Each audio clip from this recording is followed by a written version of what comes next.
Good morning, welcome back. Today is February 12th, a red letter day in history if ever there was one. So before we get back into finishing up the book of Acts, let's talk about what happened on this date. Well, first of all, it was on this date in 1481 that the first auto de fe performed by the Spanish Inquisitions took place. Now, oftentimes when we think of an auto de fe, which in Latin is the Latin phrase meaning act of faith, we think of an execution, usually a burning at the stake. And that's not really completely accurate. Now, an auto de fe usually ends with a burning at the stake, but it actually is a long orchestrated process that usually involves a procession, an accusation, perhaps a confession. There certainly was a sermon in there. It was a long, drawn-out, very orchestrated process that ended with usually somebody being burned at the stake. And it was on this date that the Spanish Inquisition, now they did not create the auto de fe, but they just certainly used it to great advantage. The first one took place on this date in 1481. Okay, it was on this date, speaking of executions, it was on this date in 1554 that Lady Jane Grey was executed in Scotland at the Tower of London in England. Now, if you know your English history, you know that Henry VIII became the King of England at around, 1510, 1520, something like that, and had a rift with the Catholic Church, took England away from the Catholic Church, created a split from the Catholic Church, created the Anglican Church. He had three children, Mary, Elizabeth, and Edward. When Henry VIII died, Edward became the king. Edward was a Protestant, and so the Protestant Reformation in England was going on apace. But Edward was never a very strong child, and so it was when it became pretty clear that he was going to die, they knew that if Mary became the queen, because she was next in line, that if Mary became the Queen of England, that she would try to bring the country back into the Catholic Church. And so what they did, what the people in power did, was they arranged that Edward, as one of his last acts, would be to proclaim that Lady Jane Grey, who was a relative, would become the next Queen of England. Okay, and it worked for about 9 days. But the forces behind Mary were too strong. She came in, was able to capture Lady Jane Grey, executed her very quickly, and put herself in as the Queen of England. And Mary did, in fact, do just what they feared she would do. She did try to bring England back under the Catholic Church. Ultimately, she was unsuccessful, although she did earn the nickname Bloody Mary for her attempts to create, perhaps, auto de fe, trying to get people to convert back to Catholicism. Speaking of royalty, it was on this date in 1797 that Joseph Haydn's Emperor's Hymn was first performed. Originally it was called God Save Emperor Francis, and it was played for the Emperor, the Holy Roman Empire, the Holy Roman Emperor at the time. You may know it better as being the tunes behind the song, Glorious Things of Thee Are Spoken, Zion, City of Our God. That's the Emperor's Hymn by Joseph Haydn, first performed on this date in 1797. In 1834, Friedrich Schleiermacher died. Friedrich Schleiermacher, a German theologian, sometimes considered a heretic. Actually, he's generally considered nowadays as being the father of modern liberal theology. For any number of reasons, he has been given that name. He's also credited with creating the field that's known today as hermeneutics, the idea, the science, the approach, the technical approach to how do you interpret something that's written. And he got into questions about the extrinsic word and the intrinsic word and the thoughts of the writer and believed at some point that an interpreter could actually understand the thoughts of the writer better than the writer could. And so, again, Schleiermacher generally considered to be a liberal theologian, although I think 200 years later, most of us, if we read a lot of what Schleiermacher said, we would think, oh, that's not really that off. But, it's where it leads, I guess, is what the problem is. But he died on this date in 1834. In 1839, The Pork and Beans War between England and Britain was finally settled. Between England and the United States was finally settled. Also known as the Aroostook War, this was an ongoing conflict. Now they called it a war, although and armies were called, but there were never any battles involved. But what happened was there was a dispute between Maine, the state of Maine, and the province of New Brunswick. Now, of course, since my family comes from New Brunswick, I certainly have an interest in the outcome of this. But in the end, they settled it and created the border that is now known, where Maine is the further northeast state, and then of course New Brunswick is just on the top of that. But this was this ongoing conflict that took place. It took about 10 years, and it wasn't settled until they had this mobilization of forces, and it was called the Pork and Beans War. Although I really don't know why. So, but that was on this date in 1839. In 1924, George Gershwin's Rhapsody in Blue was first performed. If you haven't heard Rhapsody in Blue in a while, again, it's a great orchestral piece, piano piece. Just go take a walk through the United Concourse at O'Hare, and you'll probably hear it playing over the loudspeaker there. Birthdays today, it was on this date. Birthdays today, in 1663, Cotton Mather was born. Cotton Mather, one of the members of the famous Mather family. There were 4 significant ones. There was Increase Mather, Cotton, Samuel, and Richard. Or it might have been Richard and then Samuel. I don't remember. But Increase Mather and Cotton Mather were both significant Boston theologians, pastors of significant churches in the area. Important in an indirect way in the Salem witch trials. And Cotton Mather was a very prolific writer and wanted to be considered more than just a theologian. He's actually credited with popularizing the idea of vaccinations in the United States, dealing with smallpox at the time. That was the practice of they would cut the arm and put some smallpox in the arm, because again, at this period of time, when Mather was around, they hadn't created the smallpox vaccine yet. That isn't until the late 18th century. But it was he was one of the early proponents of vaccination, and oftentimes that's when people look at him, especially in the non-Christian universe, look at Cotton Mather, they figured that's his greatest contribution to the world. Speaking of great contributions to the world, of course, all of us know it was on this date in 1809 that Charles Darwin was born. Yes, Charles Darwin, born in this date, February 12th, 1809. Also born in this date, February 12th, 1809, Abraham Lincoln. Some of us remember the days when you used to get Abraham Lincoln's birthday off for school, and then you got Washington's birthday off for school as well. And then those were combined to make just a single holiday, President's Day. But that's all right. Now we get a day off in January for Martin Luther King Day as well. So happy birthday to Cotton Mather, Charles Darwin, and Abraham Lincoln. All right. Well, I think today is going to be our last day in the book of Acts. We're going to talk about Acts 27 and 28. I hope. I think we're going to finish. I don't know. I may get talking. We'll see how it goes. So let's get back to talking about Acts.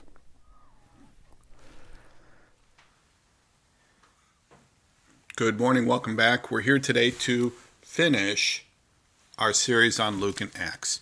Okay, and I'm pretty excited about it. But remember, we talked about Luke being the author of more of the New Testament than anyone else. Okay, I know people often think that it's Paul, but actually it's Luke in terms of the number of verses, number of words. Luke is number 1. Luke starts talking about the story of Jesus. And remember, both books, Luke and Acts, are addressed to a guy named Theophilus, a person named Theophilus. Okay, and we don't know who Theophilus is, but Luke in Luke chapter 1 makes it very clear that others have written sources, but he investigated them and put together a logical order to show the story of Christ, and especially to show the story of Christ as it appeals to outsiders. okay, as outsiders are drawn into the gospel circle, as Jesus reaches out to the various different non-strictly Jewish entities. And we saw that throughout the gospel. And then we moved into the book of Acts. And Acts is clearly written by the same author. And one of the interesting things is to kind of see the parallels between things that are talked about in Acts and things that are talked about in Luke. It's also addressed to Theophilus. And we posited that the book of Acts accomplishes many things.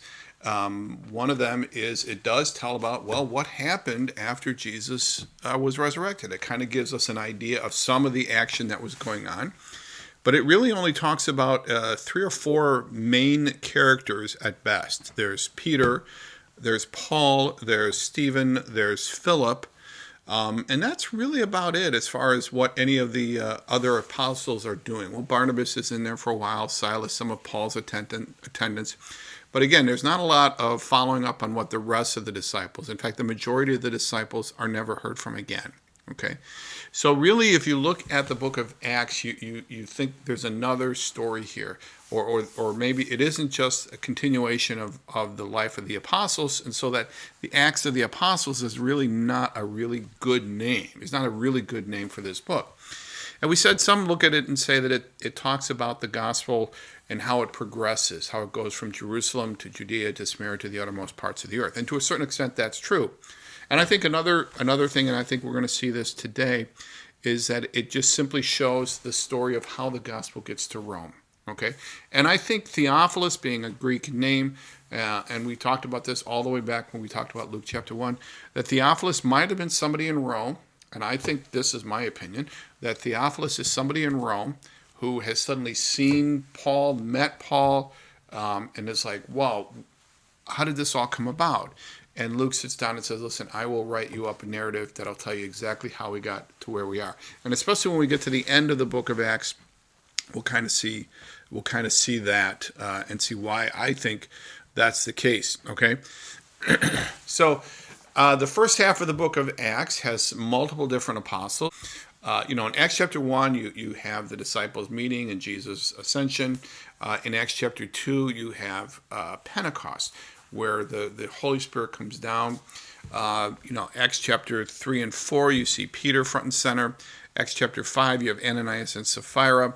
Acts chapter 6, they choose the 7 to relieve some of the load, and you first see this tension between Hellenistic Jews and the Israelite Jews, or the native Jews. Or I want to say non-Hellenistic or Hellenic, I don't know.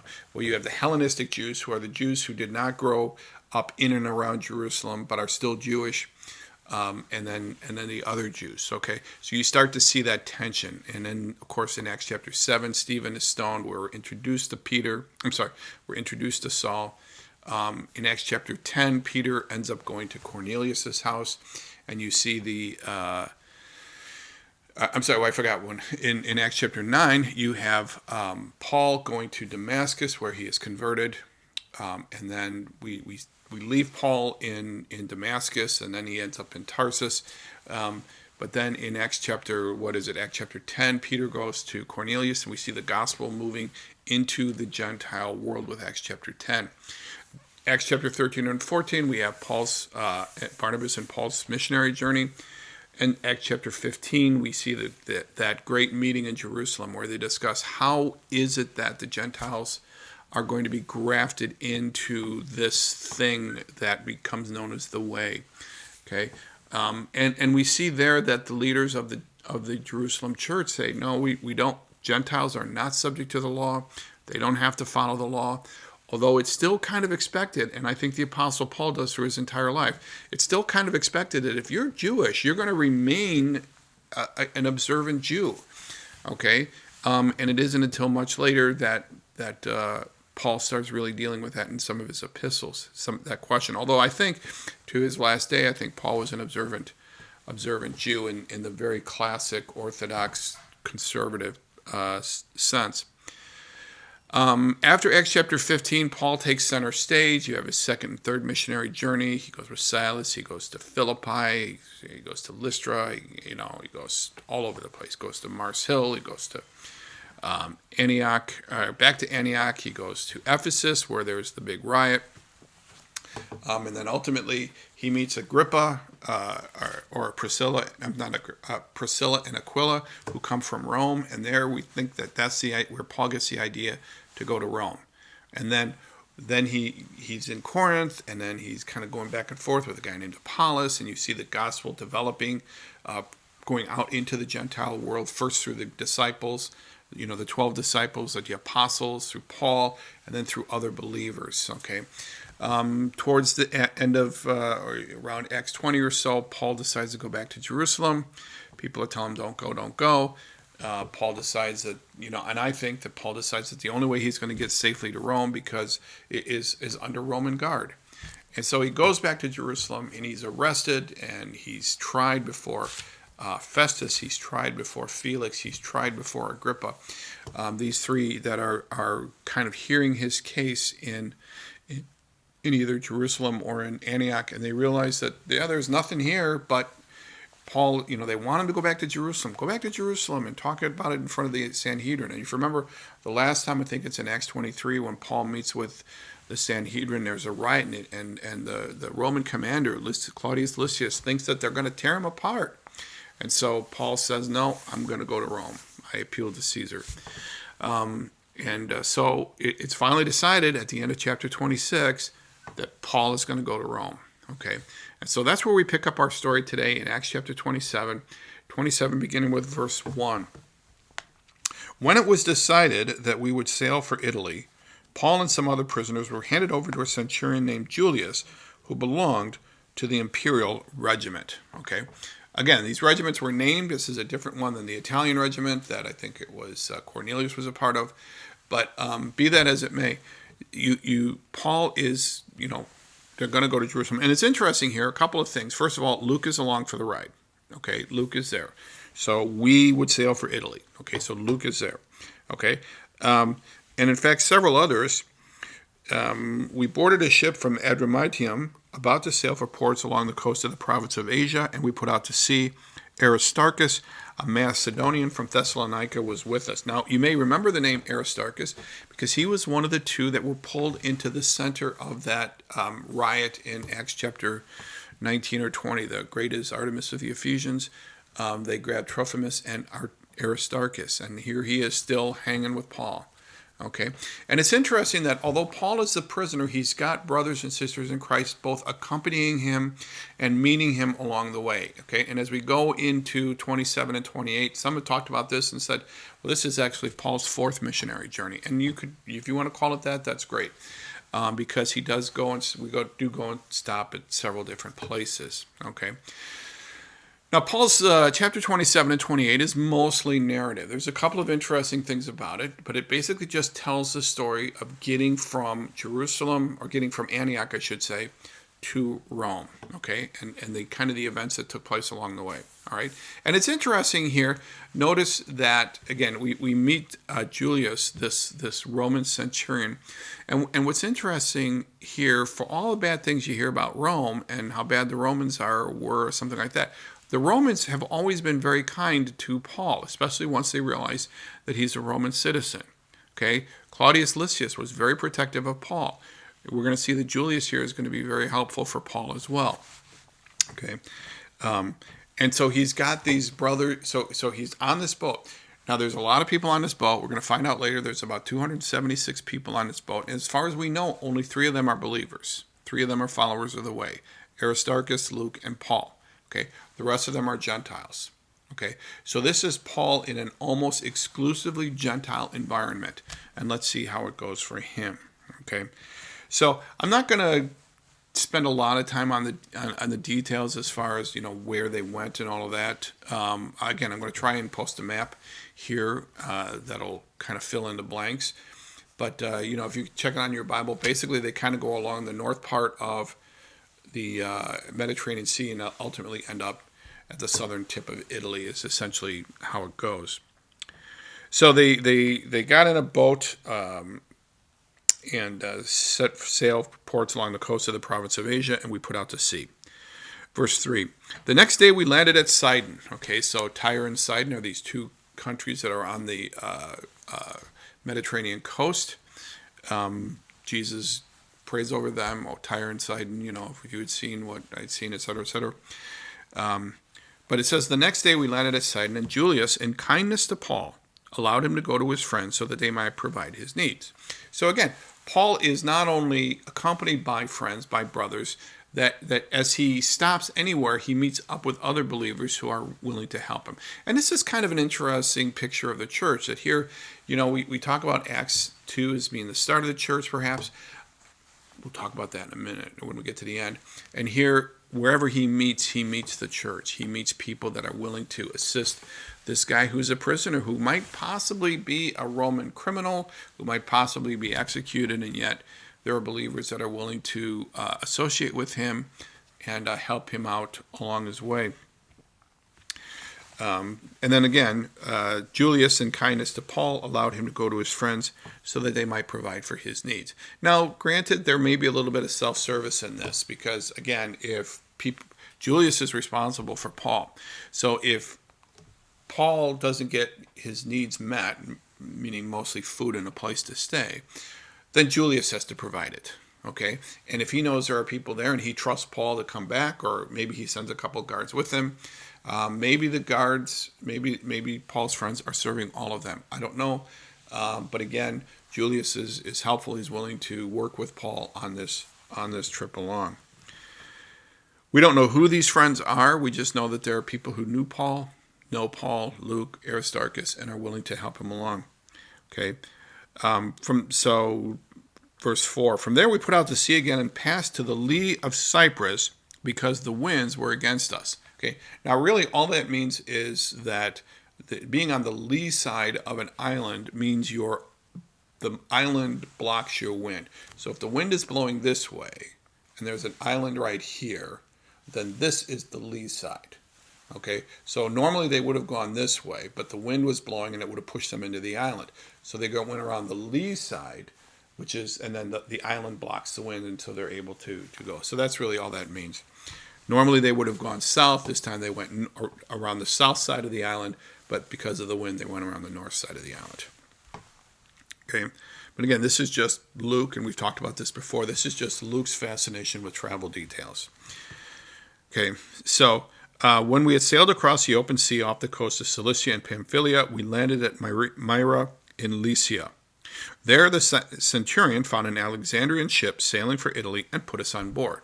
Now, an Alexandrian ship would be from Egypt. Alexandria is in Egypt, and Egypt was known for its grain exports, and Rome was known for needing to import grain. So it's pretty obvious that this is just a ship that's heading toward Rome with grain, almost certainly with grain, with stuff for Rome. Okay, he sees it in the dock. Julius sees it in the dock, and either through his authority or through payment, he gets himself and Paul and Luke and Paul's and a collection of soldiers on board to take them to Rome. Okay. We made slow headway. There the centurion found an Alexandrian ship sailing for Italy and put us on board. We made slow headway for many days and had difficulty arriving off Cnidus.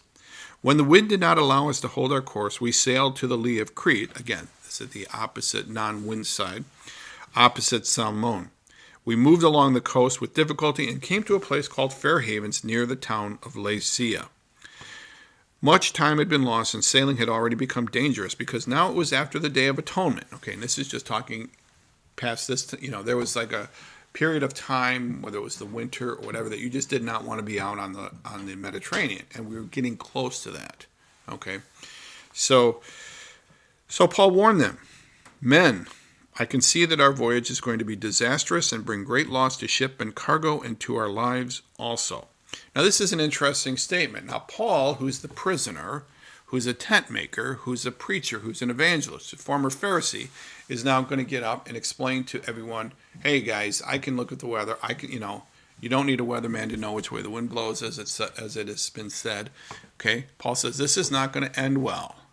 Okay, now, is this a vision that Paul has? Perhaps, we don't know. All we know is Paul said it. Is this just because he lives and grew up he's done so much traveling by boat? He's very experienced. You don't have to be an airline pilot to know what turbulence is, or know that if you're going through a thunderstorm, you're going to get turbulence, right? And so perhaps this is just the voice of experience. Okay, maybe this is a vision. We don't really know. It could be, if you want to hang your hat on this is a vision that God gave him. Well, great. There's nobody acts surprised, so there's no indication in the text that it's a vision, although it does seem to be a little bit beyond Paul's expertise, other than simply being an experienced traveler. Regardless, Paul stands up in front of this group. Now think about this, okay? So Paul is just this he's a prisoner, right? And he's going to stand up in front of this crew and these Romans and these followers with him and say, look, guys, this isn't going to end well. You don't want to do this, okay? And he is not afraid to do this, because that's just the kind of guy that Paul is, okay?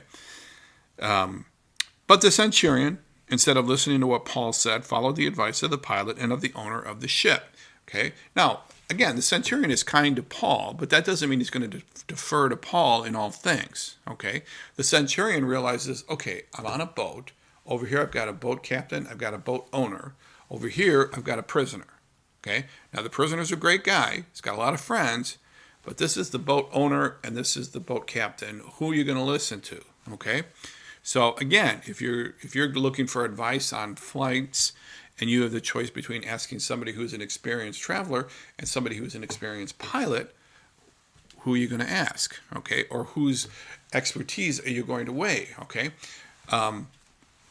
so they go with the centurion goes with the boat owner. Now keep in mind, this is a ship carrying cargo, so they have a vested interest in making sure it's there. Even during the bad season, and it isn't always bad.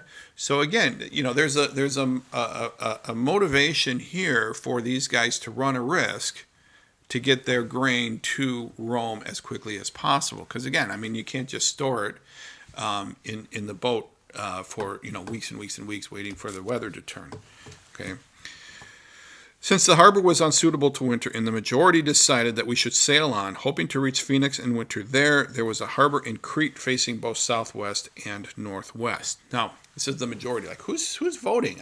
This is interesting to me. Is it the centurion, the boat owner, and the boat captain, or who? I don't know. It doesn't say who's actually doing the voting, but maybe it's the members of the crew, whatever. But they all say, okay, let's go for it. We don't want to stay here. This is not an option. We don't want to stay here. So let's move and try to get a little bit closer to Rome. When a gentle south wind began to blow, they saw their opportunity. So they weighed anchor and sailed along the shore of Crete. Okay. So here they start off and they're like, oh, this is great. Everything is working out great. Okay. The ship was caught by the storm. Before long, verse 14, a wind of hurricane force called the northeaster swept down from the island. The ship was caught by the storm and could not head into the wind, so we gave way to it and were driven along. As we passed to the lee of it, again, the lee, they try to get around it, of a small island called Cauda, we were hardly able to make the lifeboat secure, so the men hoisted it aboard. Then they passed ropes under the ship itself to hold it together. So you can imagine if let's just say this is the ship coming, sailing, you've got grain inside the ship, and this grain, if it got wet, would swell. Okay, and so tying ropes around it would in theory help, and then tighten them would help keep it contained.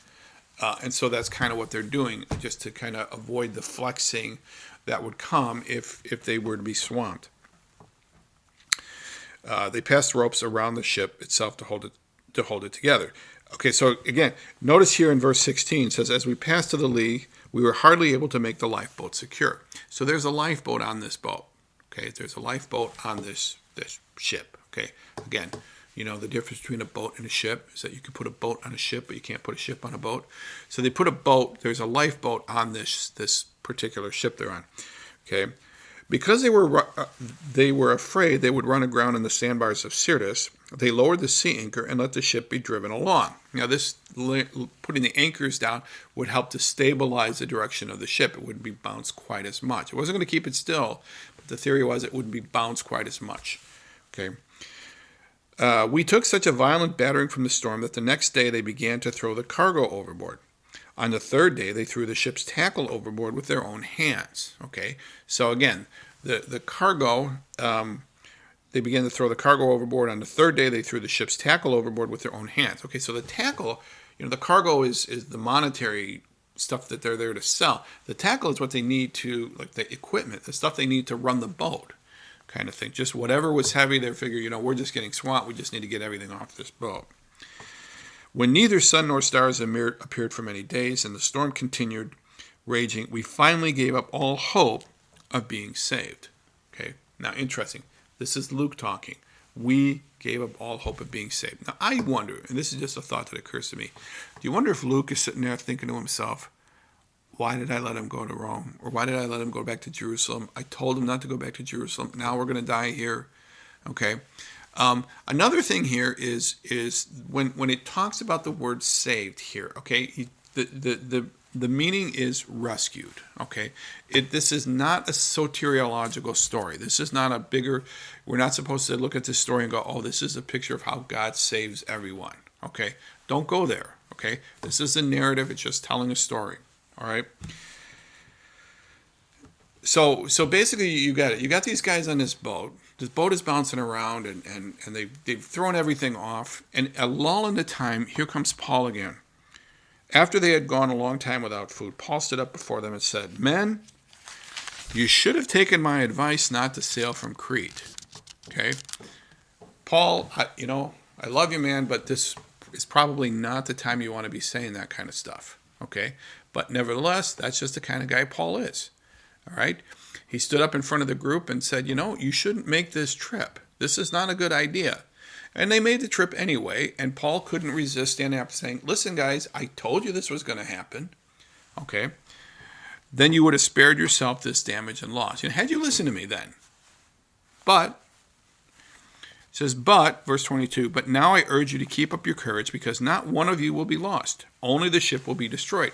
Now, again, keep in mind, before when Paul talked to them, he said there will be much loss of life. Now Paul is saying not one of you is going to lose their life.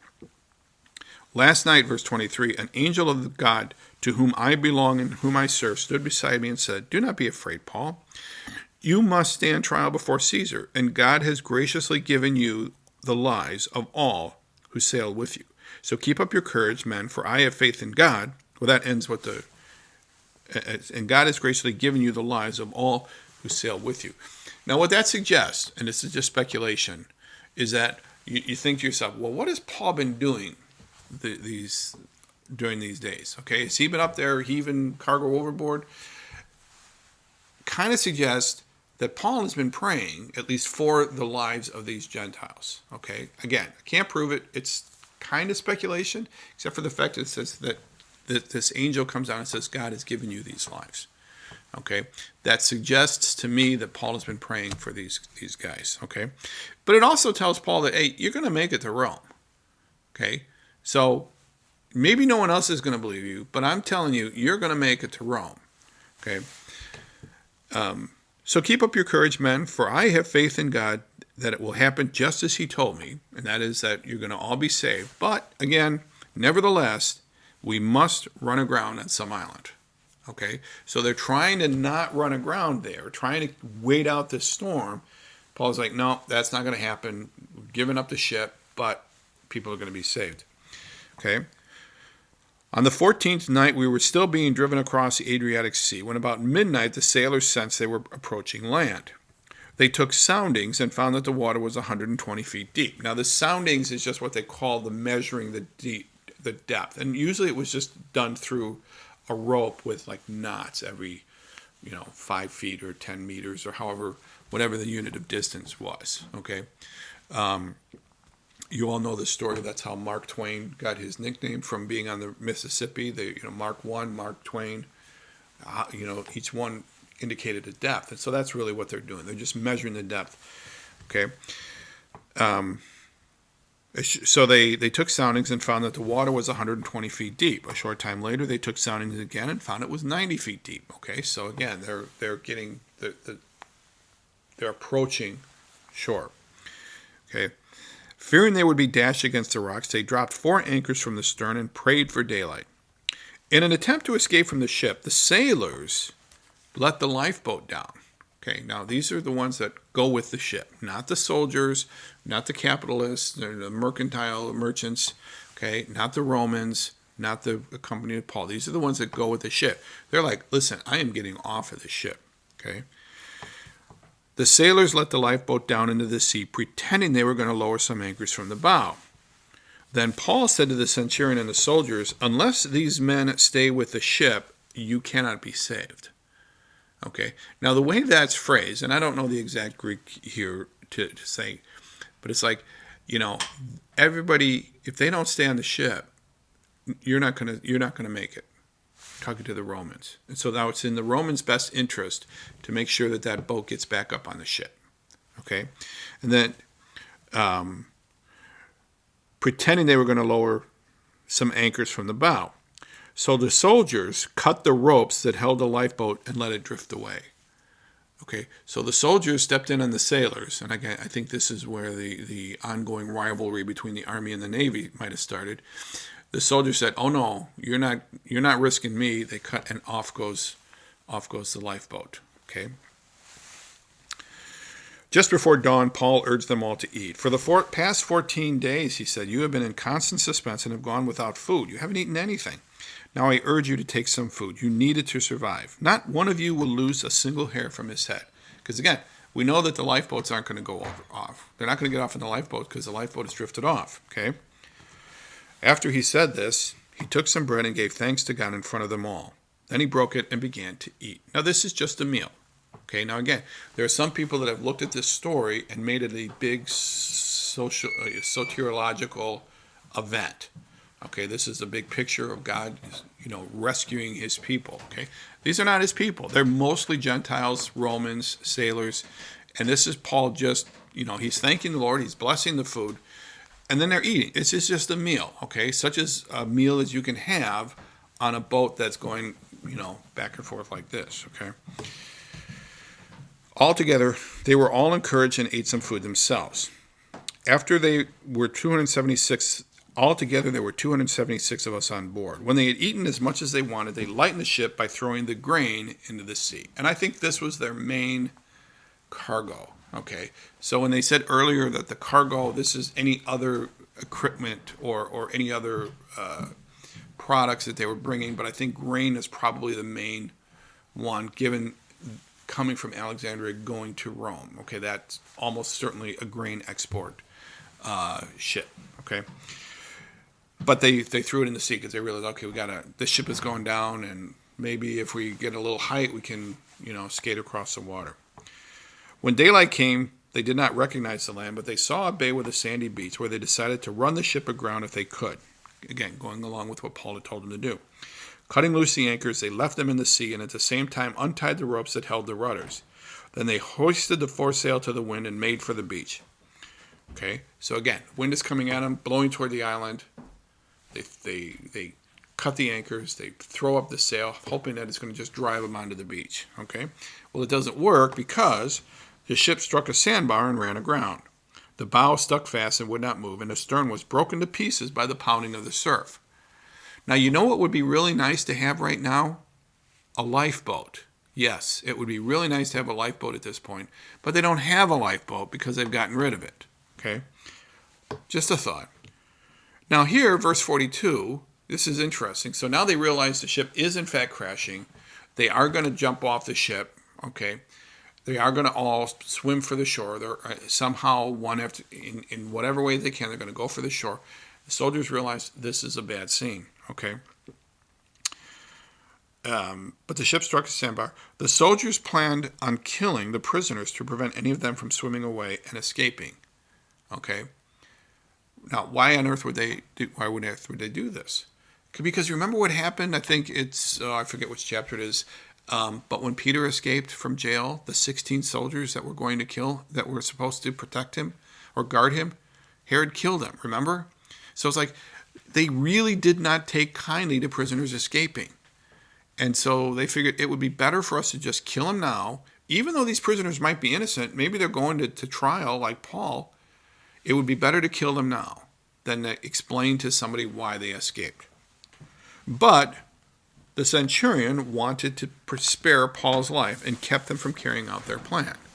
Okay, so the centurion doesn't keep the soldiers from cutting the lifeboat, but he does say, no, I draw the line at killing Paul. And because he doesn't kill Paul, they don't kill Aristarchus or any of those guys either. He ordered those who could swim to jump overboard first and get to land. The rest were there to get there on planks or on other pieces of the ship. In this way, everyone reached land safely. So whoever could swim, swam. Whoever could get on a piece of wood and get pushed in, they got pushed in. But eventually, everybody gets to the island, and everybody survives, just like Paul said. Chapter 28, verse 1. Once safely on shore, we found that the island was called Malta. The islanders showed us unusual kindness. Okay. They built a fire because, again, there's no indication that these guys know who Paul is or know what the story is. Maybe they did. We don't know. But they showed unusual kindness. Luke wasn't expecting this. Okay. But these guys come out. They, treat them.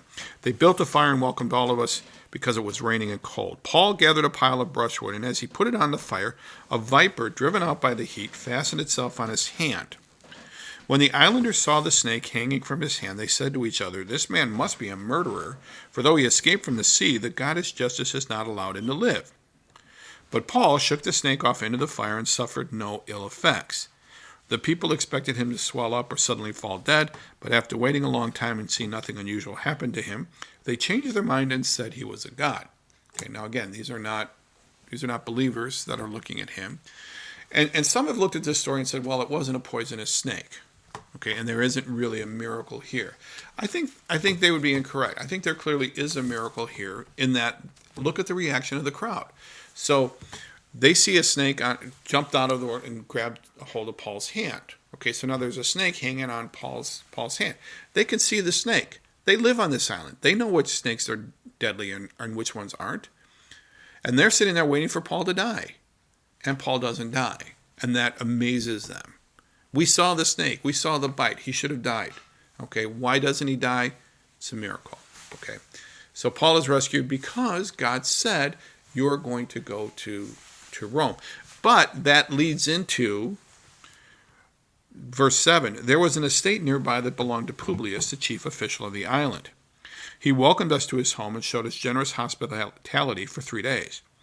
His father was sick in bed, suffering from fever and dysentery. Paul went in to see him and after prayer placed his hands on him and healed him.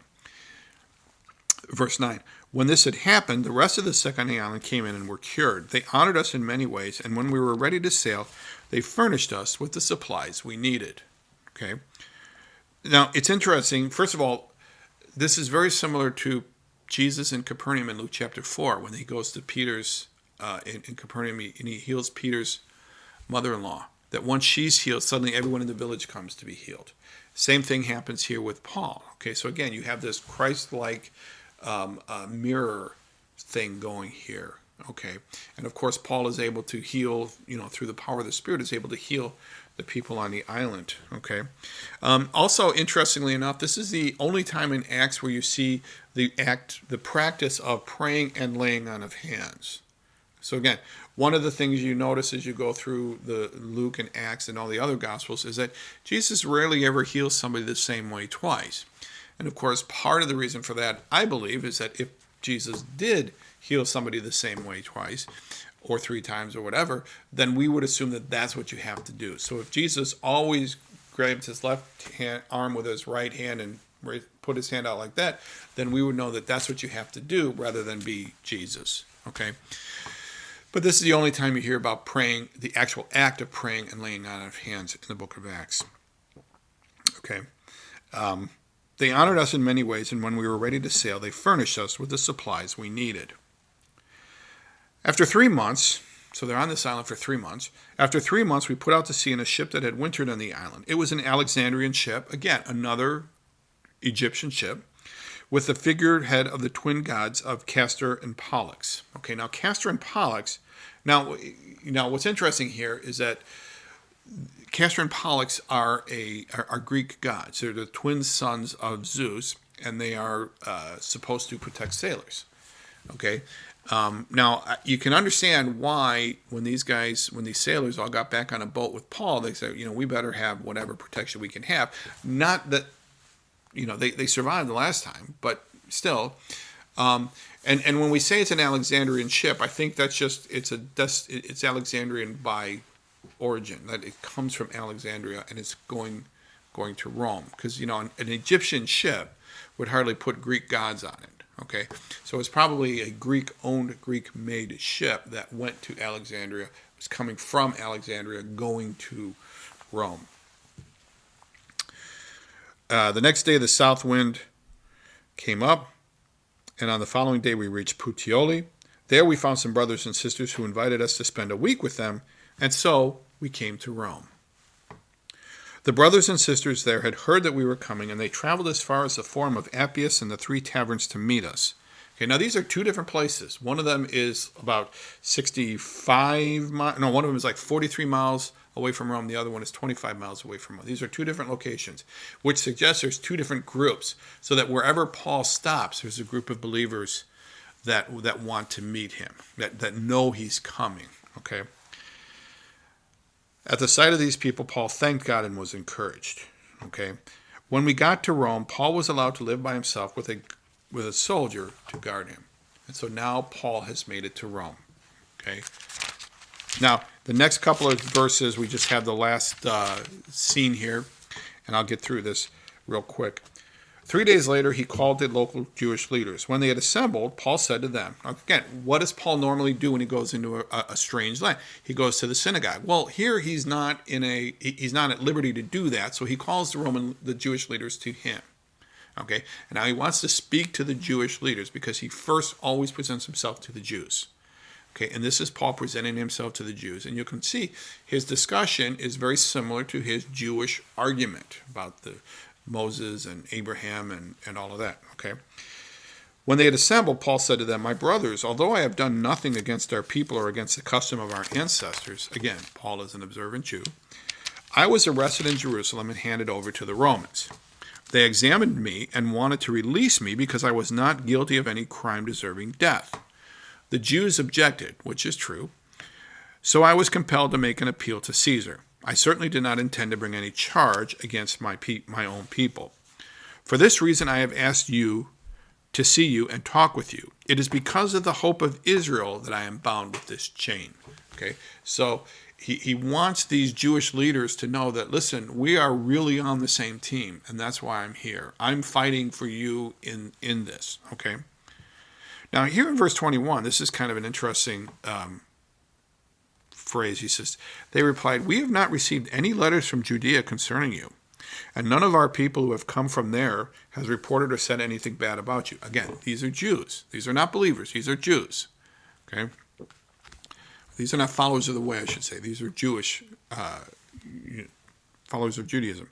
"But we want to hear what your views are, for we know that people everywhere are talking against this sect." What sect is that? The Way. Now, this is fascinating if you think about this. Now, these are Jewish leaders in Rome are saying, "We haven't heard anything about you." That's pretty strange. Okay, where's Ananias? Where's Tertullus? Where are all of these furious Ephesian Jews? Where are all these guys that are willing to where are the 40 guys that are willing to starve before Paul is killed? Have they given up? Perhaps. They have not forwarded, because you would think that they would say, okay, we need to, because what were the Jews? There were always these Jews that were following Paul around. Well, they didn't follow him to Rome. Okay, because they're like, nobody said anything about you. Okay, so Paul is like in a new era. He doesn't have this Jewish opposition, not yet.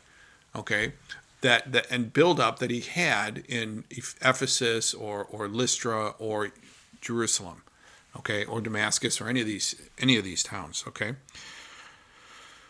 but we want to hear your views, for we know that people everywhere are talking about this sect, that is the Way. Okay, I mean, we've heard about you, we know, but we haven't heard any official word yet. They arranged to meet Paul on a certain day, and he came in even larger numbers, and they came in even larger numbers to the place where he was staying. He witnessed to them from morning till evening. Okay, and this is one of the first times we hear about the concept of presenting the gospel as witnessing. Okay, he witnessed to them from morning till evening. Now we know Paul can talk for a long time, right? Longer than me. Explaining about the kingdom of God, and from the law of Moses and from the prophets, he tried to persuade them about Jesus. Some were convinced by what he said, but others would not believe. They disagreed among themselves and began to leave after Paul had made his final statement. Okay, and began to leave after Paul made this final statement. Okay, now basically they've already said, unless some of them are going, no. Others are going, wait, tell me more. Okay, Paul finally looks at this and makes this final statement, and basically he's quoting from Isaiah, a passage we talked about so long ago when we were talking about Isaiah chapter 6, Isaiah's commission. Go to this people and say. Now Paul is quoting from the Septuagint. So it's we're like a translation of a translation of a translation here. So it's going to be not exactly the same, but the gist is the same. Go to this people and say, you will be ever hearing but never understanding. You will be ever seeing but never perceiving. For this people's heart has become callous. They hardly hear with their ears, and they have closed their eyes. Otherwise they might see with their eyes, hear with their ears, understand with their hearts, and turn, and I would heal them.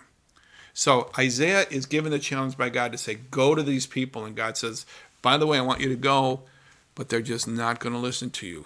For any number of reasons. Here Paul says, maybe they become callous. Maybe another way to look at that is maybe they become comfortable. Maybe they like being in their unique position within the Roman Empire. Okay, but go, and I'm not going to be with you, and they're not going to listen to you. And so here at the end of chapter 28, Paul sees this rejection by the Jews. He pulls in Isaiah chapter 6, and then he says at the end, verse 28, therefore I want you to know that God's salvation has been sent to the Gentiles, and they will listen. Okay? And they will listen. Now some have looked at this and said, this is where the church is started. Okay? And that may be true.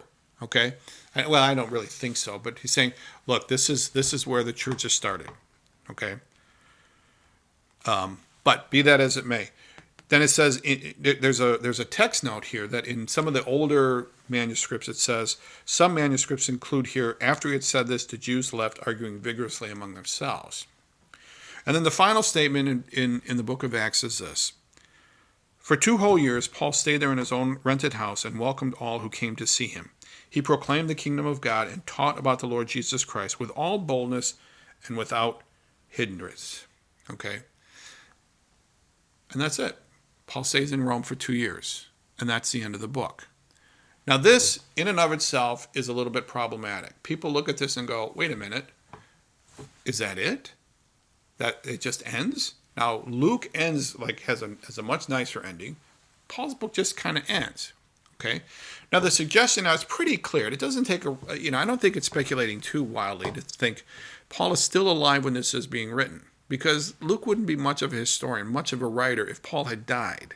So, and he didn't put it in here. So Luke, so Paul is almost certainly still alive when this is written.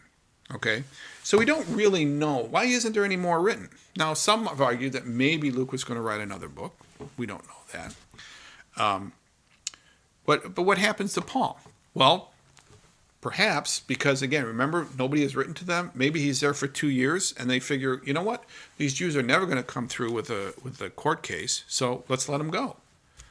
Maybe he had a court case and he was found not guilty and he was released. I mean, tradition tells us Paul went on to Spain and was ultimately executed under Nero, but not here.